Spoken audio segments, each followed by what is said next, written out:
Good morning. Like Ryan said, my name is Tony Hugo, Director of Safety Services with Glowstone Trucking Solutions. I've been with Glowstone since May of last year. Prior to that, a little over 5 years with Oregon Department of Transportation in the Motor Carrier Transportation Division. Started off with the enforcing size and weight at the Cascade Lock Scale on Interstate 84, and then transitioned into most of my time was spent in the safety department doing roadside inspections and compliance reviews. So what I'm talking about today is the regulatory transition to ELDs. It's a three-phase transition. Currently we're in phase one. Phase one's kind of an awareness, educational time for motor carriers to, like Dave was saying, find the system that's going to work right for their company. And also just to understand the ELD mandate, the rules, and how you're going to need to comply with the rules.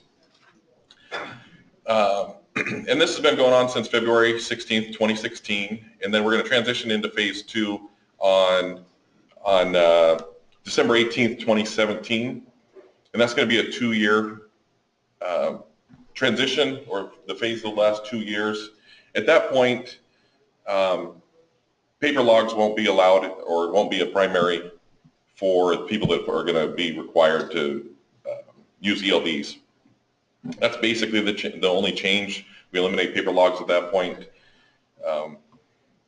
Automatic onboard recording devices that were installed prior to that date of December 18th, and also ELDs that are certified and registered with FMCSA will be the acceptable ways of maintaining your record duty status. Then we go into phase three, which is going to be the final phase. Everybody needs to be in full compliance at that time. You have to be using, and if you're subject to the rule, you're going to need to be using an ELD that is certified and registered with FMCSA. And that takes effect on December 16th, 2019.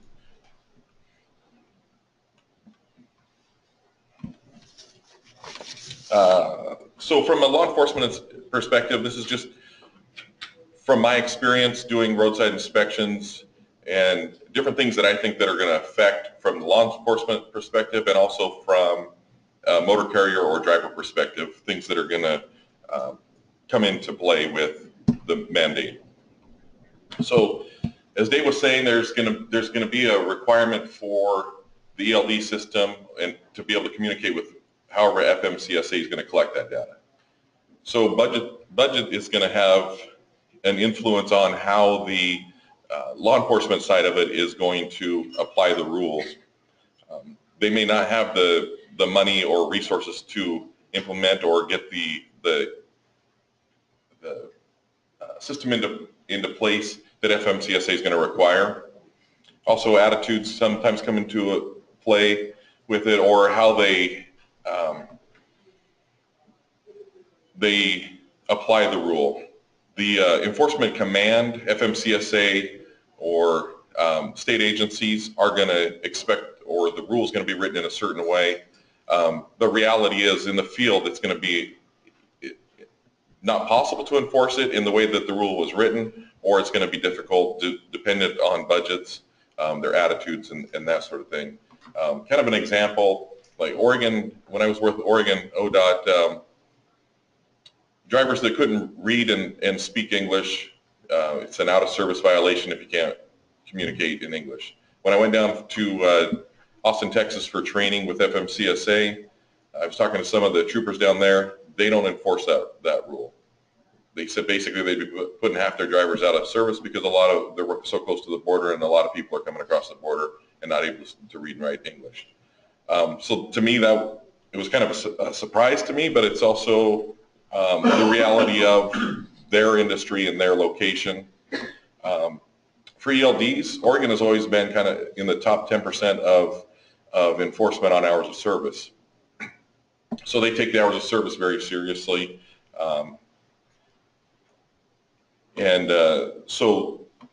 other states don't necessarily enforce the hours of service or as consistently or as hard as Oregon does. Another issue will be that some officers are going to be a little more tech savvy. Some will just jump right into it and understand the systems and be able to operate as normal. Others, some of my former coworkers, were a little less tech savvy, and they preferred to have the paper in front of them and work off of paper. It's just more comfortable. They don't just don't understand the computer systems as well, so it's more comfortable for them to do what they've been doing for the past 25 or 30 years. Law enforcement also has multiple systems to learn. As a trucking company, you're going to have your one system, and your driver's going to need to learn the one system. Law enforcement's going to have multiple systems. They're going to have to learn all of them. They may quickly get proficient with some of the bigger names, but some of the smaller companies or less seen ELDs, they're going to have a little bit of a hard time. Maybe if you only see it once a month, once every couple months, it's going to be a little harder to keep up on that. And every system's going to work just a little bit differently, so it's going to be difficult for them to keep up on all the systems at the same time. And then throughout the transition, they're going to have to maintain their paper logs, log auditing skills. So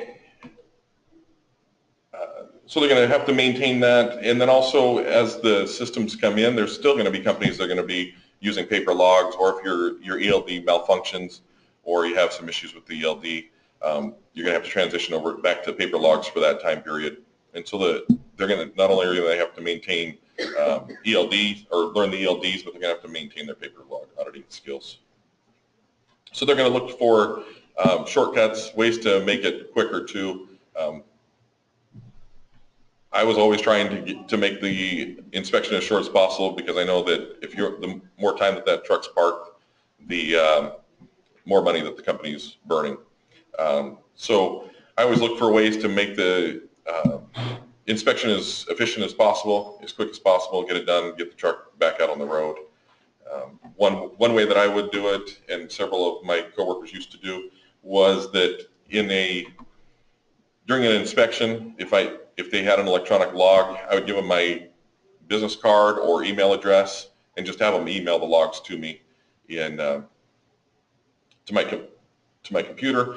If it was a vehicle inspection, by the time I got in from doing the inspection, got to the computer to type up the report, generally the logs were there. I could just pull them up really quick, compare them to any supporting documents that the driver provided for me, and it was a pretty quick, easy way to do the inspection. So that kind of transitions into the next topic. You're going to be required to provide there's a couple different ways you can provide the information to the inspector on a roadside inspection. One of them being a data transmission, email. However, FMCSA sets it up that they're going to be able to view those. If it's a login into the system that you have, a web-based system possibly, that you could log in, and if the logs are kept at real time. But you're going to have to be able to provide your logs to the inspector. Preferably for me, when I was doing roadside inspections, I liked the email better. It was just easier, quicker for me to get the information. If that's not possible, if you don't have Wi-Fi, or if your ELD went down for a time period, then I preferred a printout of the logbook itself. If some trucks have printers in their trucks, they're carrying around the printers, and if that's a possibility, I would prefer to have the paper. And lastly, if you're using a smartphone or something like that, or a tablet, it needs to be accessible to the officer outside of the vehicle. You need to be able to pass it to them or turn it so they can see it and view it without having to get inside the vehicle. I personally didn't like to have it on a smartphone because it's such a small screen and just hard to manipulate. You can't really see you can't see the remarks. It's usually broken up into two different places, so you'd look at the grid and have to bounce over to the remarks and view that and back and forth. That was just a personal preference of mine, though. Some of the guys I used to work with didn't mind that at all, and they actually preferred it that way. But given the complexities of the ELD, some people not being tech savvy, some of the complications that are going to come with it, officers are generally going to fall back on what they know. They're going to just, as they're looking at your ELDs, they're going to ask just to show me the screen, show me your grid. As I was getting to understand and know and learn the ELD systems, That's basically what I would ask for, is just show me the grid, show me your screen, show me how many hours you have, what do you have left on a 70, what do you have left on your 14, and what do you have left on your 11. If somebody could show me all that information, it was also a way for me to verify that they understood the system and knew how to operate the system. If you don't know how to operate the system and you're not logging it properly, that can turn into a big issue. And then I would spot check the ELD. If I knew I was going up to do an inspection on a truck that had an electronic log and they had scale crossings, I would jot down the scale crossings real quick, just time and date and location where they were crossing a scale, and ask them to pull up that date and time and just verify that, quickly looking at it, are you in that, even close to that scale at the time that the scale crossing says. If it's not, then I would dig a little further and ask for some supporting documents and different things like that to get some more information on the system, or why the driver wasn't in the place where he said he was supposed to have been.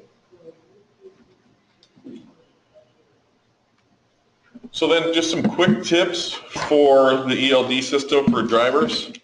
Do your homework, understand the system. Know what your system does, because that's exactly what's going to happen as you're starting to use your ELDs, is the inspector is going to ask you those questions. Show me how many hours you have available. And how many hours you have available and where you were at certain times.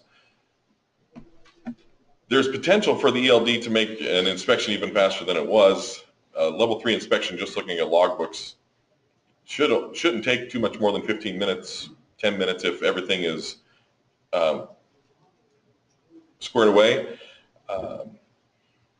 But if you're just going to spot check everything, the inspector has there's potential for it to save you some more time and get you back out on the road a lot quicker. So know your system, showing the officer that you understand your system by answering those questions really quickly and being able to manipulate your ELD and bring up the screens that he wants to is going to give him confidence that you know how your system works and working to your advantage. It's a requirement also to always have the ELD manual on hand. So you need to have a manual that shows you how the ELD works and how to troubleshoot the system also. You being able to troubleshoot your system will eliminate the fact that, or potentially help you so you don't have to transition over to paper logs and then come back into the ELD and maintain that paper log. But you do want to have paper logs on hand as a backup in case there is any malfunctions or your system goes down for whatever reason. You're going to need to have the paper logs. Again, that's another requirement of the rule, to have paper logs as a backup in case you have any issues. And then realize that most law enforcement may be learning from you. When I first started doing inspections, I didn't know anything about electronic logs or the tablets or on automatic on-board recording devices. I learned from the drivers. A lot of times if I'm doing an inspection, depending upon the starting interaction of the conversation with the driver, I can tell if he or she's going to be friendly enough to provide me with the information. If they're friendly and talkative and they have the time to, I generally ask, hey, you got a few minutes that you can show me your ELD system? I've never seen this one. Do you mind showing me how it works? And 9 times out of 10, the driver was more than happy to show me, walk me through the process. But that's where I learned ELDs and started out learning ELDs. A lot of us didn't know anything about it when we were first starting to see them.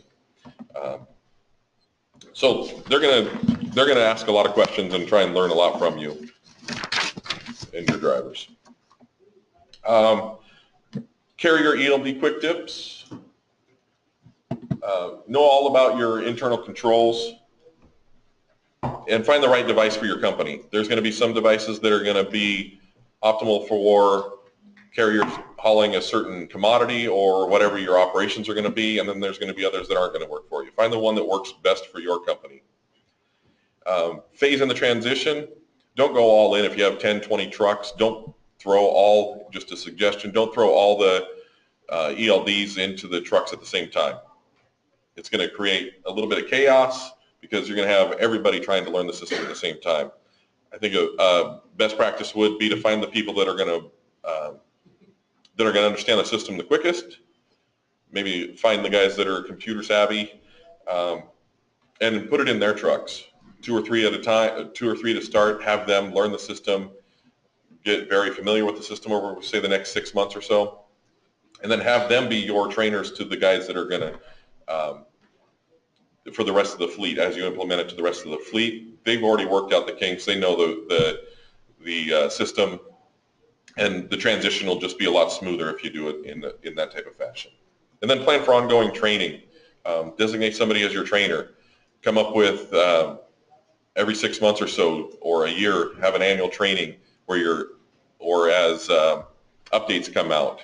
Train your guys, keep them up to date on the system and what's changed, and just keep them fresh, the training fresh for the system.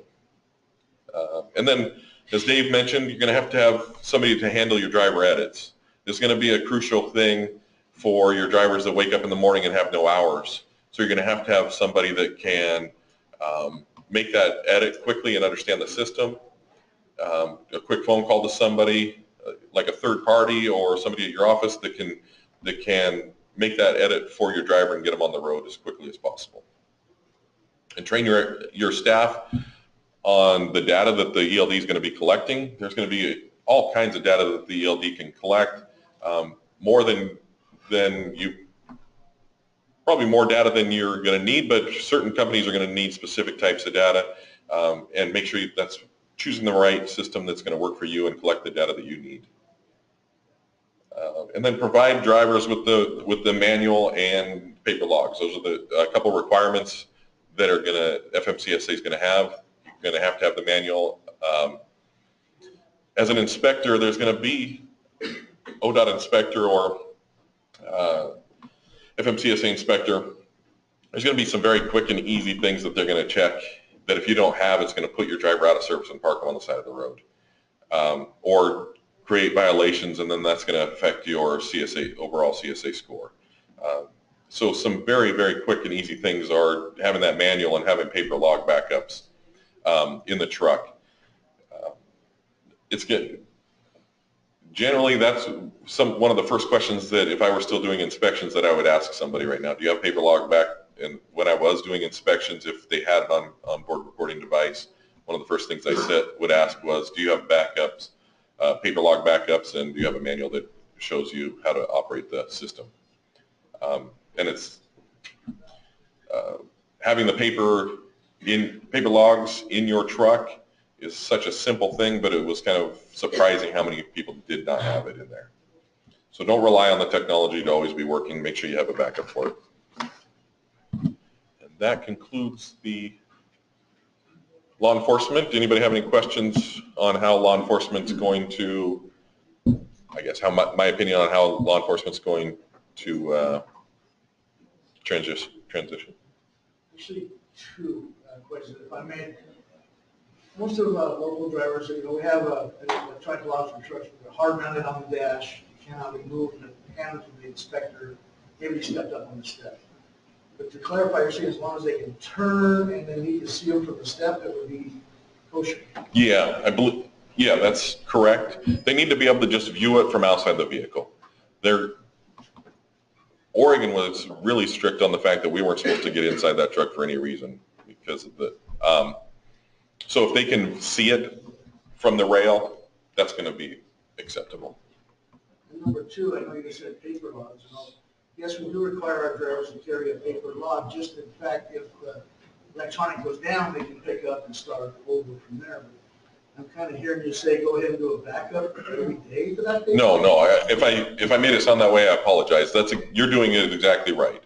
You need to have a paper log in the truck in case the system goes down. They can fall back on that and make their record duty status on the paper log. That was just clarifying. Okay. Yeah, I apologize for that. Yeah. A follow-up on that paper log backup. Is the driver required to manually fill it out, or can we just utilize the ELD get a printout of that and keep it in a file. So again, I apologize for the confusion if I confused anything. The only reason you have to have a paper log in the truck is when the ELD goes down and you cannot make your record of duty status on the ELD. You'll have to go to a paper log until that system is back up. I think they give you 8 days by the rule right now, 8 days to fix or replace the ELD in the truck. So in the event that you have a malfunction and you cannot make your record of duty status on the ELD, you're going to have to go to a backup of a paper log or another device that's acceptable, just to make that record of duty status in the time frame that the ELD is broken. Right, but if it's broken today, Yes. what did I do yesterday? If I don't have a paper backup, Well, what I did yesterday, I'm in violation today. so if it's, you should have a way to, it should be stored somewhere, and you should be able to access that where it's stored. There's a FAQ on this, and it says that if the ELD, I was just reading this yesterday, if the ELD is broken, FMCSA has quite a list of frequently asked questions. If the ELD is broken and you can't access previous 7 days, recreate the log to your best knowledge and use that for the time until the ELD is fixed. Does that make sense? Fair enough. All right. Yeah, I'm sorry. Go ahead, Mike. Are the manufacturers responsible for the training? Are they going to be basically giving training to a carrier that purchases their equipment?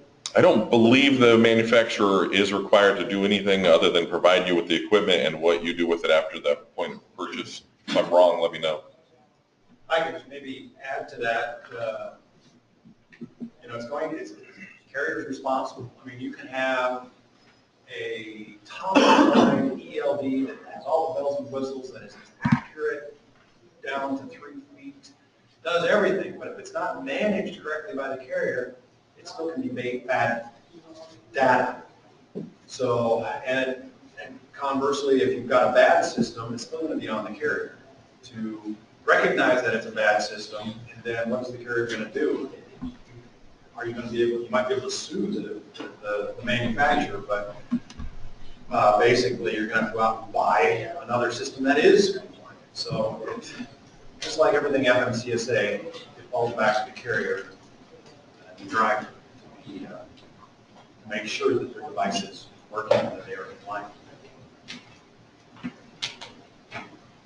And a question popped up online. Can you quickly walk through the exemption, 150 mile air mile radius? So 100 air mile radius for short haul exemption. So short haul exemption is you have to stay within 100 air miles of your base location, start and stop in the same location. Excuse me. Be released from duty, completely released from duty after 12 hours. And then, I don't know why I'm drawing a blank on the third one. Not drive over 11 hours. Thank you. Not drive over 11 hours. So it's return to base location, not go over 12, be released from duty after 12. And then you're a short haul exempt. And then you would be exempt from the ELD mandate if you don't have to provide paper logs, grid logs for more than 8 days out of a 30-day period. It's a time card. The time card requirement is still going to be. Yes, correct. You still will have to keep a time card. It's just that you don't have to do a paper log. And since you don't have to do a paper log, you wouldn't have to you don't fall under the ELD mandate. Yes. So vehicles older than 2000 do not need to have an ELD, but is there anything saying you don't need to cap one in? No, and like Dave touched on, the older vehicles don't have this, they won't be able to pick up as much data, but you can still put one in and certainly use it. It's just not going to be able to retrieve quite as much data as the newer vehicles, but you can. Well, I think our concern is consistency. So you have a driver that drives maybe a 95 Peterbilt one day, goes into a 2000 or a little younger vehicle. They want to be able to have consistent behaviors. Okay. So you could install the ELD system in each vehicle. The newer vehicle may just give you more data than the older vehicles. I think the new vehicles will have the OBD2 port. The older vehicles, it's almost like a 3-wire hardwire. It'll collect enough data to satisfy ELD in the old vehicles. But the FMCSA just said, well, because it's not as advanced as the newer, we'll let it, we'll give it an exemption. But you're absolutely right. Best practice, especially if you've got drivers driving different vehicles, you want it to be consistent. And putting them in, it is possible to put an ELD into an old vehicle, but you don't have to. It's up to the carrier. I was gonna go, I don't know about every other manufacturer, but for Geotab, it's got wheels and a battery, you can donate it. So, legs, low flying planes, everything. We've done everything. So we recommend that as well, that even if you have a majority of your fleet that needs an ELD, and you're using the telematics side as well, you've got a small fleet of light duties, cost devices in there as well. That way you're covering your whole entire fleet, and we'll be helping you with installs as well. I think we have one more question over there. I got a couple more. The yellow shirt. Yeah, so we have, normally we run in the 100-mile radius with construction, but I have a job in Seattle, and I'm gonna be there a week. And so I'm sending my truck up there, and it's gonna be outside of that 100-mile radius. So anytime your Paper log is sufficient for that? Because when he gets up there, that's his base of operation, and he's in a 100-mile radius. Yeah. At that point, but transferring from here to there. So it comes down to, I believe that's going to just come down to if you're required a logbook for more than 8 days out of a 30-day period, then you're going to require an ELD. If it's a one-day trip up, they require a logbook for that one day. They can do a paper log. Their base location now becomes Seattle. They operate within 100 air miles of that base location off after 12 hours every day. They don't require a logbook for that time. A time card suffices. And then that trip back, they'll just do a paper log back, one-day paper log, and then they're good. Okay. Right? Yeah. Or actually, I'm sorry, he's been waiting for a while.